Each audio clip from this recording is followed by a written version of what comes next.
Hello students, welcome to our channel. RRB NTPC first shift में पूछे गए प्रश्नों को चलिए देखते हैं। सबसे पहले प्रश्न नंबर 1 में दिया है कि जम्मू कश्मीर के उपराज्यपाल कौन हैं। तो जम्मू कश्मीर के इस समय जो उपराज्यपाल हैं उनका नाम है मनोज सिन्हा। इसको आप याद कर लीजिएगा, पेपर में कई बार आ रहा है इस टाइप के क्वेश्चन। जम्मू कश्मीर के उपराज्यपाल कौन है? आपके मनोज सिन्हा है। इसके बाद नेक्स्ट क्वेश्चन में दिया है कि फॉरवर्ड ब्लॉक की स्थापना किसने की। तो ये क्वेश्चन पूछा गया है आज के फर्स्ट शिफ्ट में, फॉरवर्ड ब्लॉक की स्थापना किसने की। तो ये की है आपके सुभाष चंद्र बोस ने फॉरवर्ड ब्लॉक की स्थापना की है। तो नेक्स्ट देखते हैं, सेकंड क्वेश्चन आपका हो गया, फॉरवर्ड ब्लॉक की स्थापना सुभाष चंद्र बोस ने की है। नेक्स्ट क्वेश्चन देखते हैं, थर्ड क्वेश्चन में दिया है पादपों में प्रकाश संश्लेषण की क्रिया में किसकी जरूरत होती है। तो जो पौधे होते हैं उसमें प्रकाश संश्लेषण की क्रिया में किसकी चीज की जरूरत होती है। तो सबसे पहले सूर्य के प्रकाश की जरूरत होती है, साथ ही साथ जल की जरूरत होती है और कार्बन डाइऑक्साइड की जरूरत होती है। इसमें कोई एक ऑप्शन दिया हुआ था, उसको आप आसानी से सोल्व कर सकते हैं। ठीक है, ये हो जाएगा आपका सूर्य का प्रकाश, साथ ही साथ जल हो जाएगा और कार्बन डाइऑक्साइड हो जाएगा। ठीक है, इसके बाद नेक्स्ट देखते हैं प्रकाश संश्लेषण के लिए। और इसमें एक चीज़ और ध्यान रखिएगा, प्रकाश संश्लेषण के लिए जो पादपों के अंदर जो है, यहाँ पर क्लोरोफिल भी आप इसको लिख लीजिएगा, यहाँ पे क्लोरोफिल लिख लीजिएगा। ठीक है, क्लोरोफिल।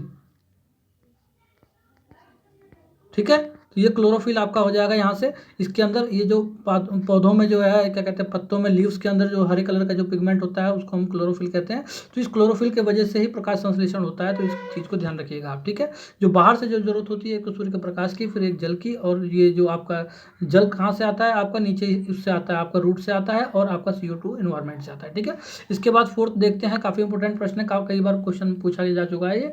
नेक्स्ट कहता है G20 की अध्यक्षता भारत कब करेगा। तो भारत जो है 2023 में G20 की अध्यक्षता करेगा। इस चीज़ को आप अच्छे से याद कर लीजिएगा, G20 की अध्यक्षता भारत कब करेगा। तो 2023 में करेगा G20 की अध्यक्षता भारत। G20 का सदस्य है, इस बात को आप याद कर लीजिएगा।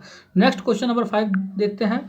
क्वेश्चन नंबर 5 में दिया है कि भारत में कुल नेशनल हाईवे कितना प्रतिशत है। तो जो कुल नेशनल हाईवे जितने भी सड़कें हैं हमारी भारत में, उसका जो नेशनल हाईवे है वो भारत में कितने परसेंट है। तो कुल सड़कों का लगभग 2.7% इसका आंसर है। देख लीजिएगा 2.6 या 2.5 में ऐसा दिया होगा, या 2.7 है, तो आपका ये आपका आंसर हो जाएगा। कुल नेशनल हाईवे, कुल हाईवे का कितना परसेंट है, 2.7% है। इसके बाद नेक्स्ट प्रश्न दिया है क्वेश्चन नंबर 6। इसमें दिया है कि MB का फुल फॉर्म क्या है। तो MB का फुल फॉर्म होता है मेगाबाइट, इस बात को आप ध्यान रखिएगा। MB का फुल फॉर्म होता है मेगाबाइट। इसके बाद अच्छा, इसको अगर दूसरे तरीके से पूछ सकता है कि 1 KB equal to how many MB। तो ये हो जाएगा आपका 1024 KB। ठीक है ना, 1024 KB बराबर होता है 1 MB। ठीक है, और 1 किलो बाइट इक्वल टू होता है 1024 बाइट। ठीक है ना, इस तरीके से क्वेश्चन पूछे जाते हैं, इस चीज़ को आप ध्यान रखिएगा। नेक्स्ट प्रश्न देखिए, प्रश्न नंबर 7 में दिया है कि आवर्त सारणी का पहला तत्व क्या है। तो आवर्त सारणी का जो पहला तत्व होता है वो तो हाइड्रोजन होता है, इस बात को सब जानते हैं, काफी इजी प्रश्न पूछा गया है। ठीक है, नेक्स्ट क्वेश्चन को देखते हैं। नेक्स्ट क्वेश्चन में क्या कहता है सोडियम खुला रखने पर किसके साथ अभिक्रिया करने पर जल उठता है, मतलब कि ये जल जाता है। तो सोडियम को अगर हम अगर खुला छोड़ दें अपना इन्वायरमेंट के अंदर, तो वो हवा के साथ, ऑक्सीजन के साथ वो क्रिया करेगा और वो जल जाएगा। तो इस चीज़ को ध्यान रखिएगा कि सबसे ज़्यादा क्रिया किसके साथ करता है। तो वो ऑक्सीजन के साथ ही सोडियम करता है, इसलिए सोडियम को केरोसिन के ऑयल में रखते हैं या किसी ऑयल के अंदर रखते हैं, ऑक्सीजन से दूर इसको रखते हैं। ठीक है, इसके बाद नेक्स्ट कहता है कि क्रिस्टलिना जॉर्जिया किस संस्था के संस्थापक हैं। वेरी वेरी इंपॉर्टेंट है, किस संस्था के डायरेक्टर हैं। जो क्रिस्टलिना जो जॉर्जिया है वो IMF के संस्थापक है, डायरेक्टर हैं, इस चीज़ को ध्यान रखिएगा। IMF इंटरनेशनल मॉनेटरी फंड जो है आपका, इसके जो है डायरेक्टर हैं कौन, क्रिस्टलिना जॉर्जिया, इसको याद रखिएगा। नेक्स्ट प्रश्न को देखते हैं। नेक्स्ट प्रश्न में क्या कहता है।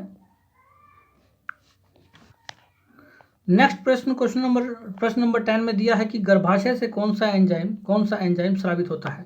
तो गर्भाशय से जो एंजाइम स्रावित होता है उसका नाम होता है ऑक्सीटोसिन एंजाइम होता है जो गर्भाशय से स्रावित होता है, इस चीज़ को याद रखिएगा, काफ़ी इंपॉर्टेंट प्रश्न है। गर्भाशय से कौन सा एंजाइम निकलता है। तो ऑक्सीटोसिन गर्भाशय से आपका एंजाइम निकलता है। काफ़ी एंजाइम निकलते हैं, इन एंजाइम्स के बारे में आप लोग ध्यान से रखिएगा। जैसे कि पहला क्या है आपका, स्टमक में जो है, स्टमक में क्या होता है, जो पेट से जो एंजाइम निकलता है उसमें वो उसका नाम क्या होता है, उसको बोलते हैं हिंदी में हम लोग जठर रस बोलते हैं, जिसके अंदर तुम्हारा किस किस चीज़ से मिल के बनता है। पहला होता है HCl।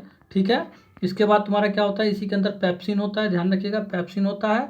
ठीक है, और इसके बाद आपका जो है 2 एंजाइम, यहाँ से 3 एंजाइम निकलते हैं, और एक और एंजाइम होता है, उसका नाम मुझे फिलहाल याद नहीं आ रहा है, उसका नाम याद रखें, श्लेष्मा बोलते हैं उसको, श्लेष्मा बोलते हैं। वो क्या करता है, वो HCl से जो ये जो एसिड है इससे पेट को बचाता है। ठीक है, श्लेष्मा।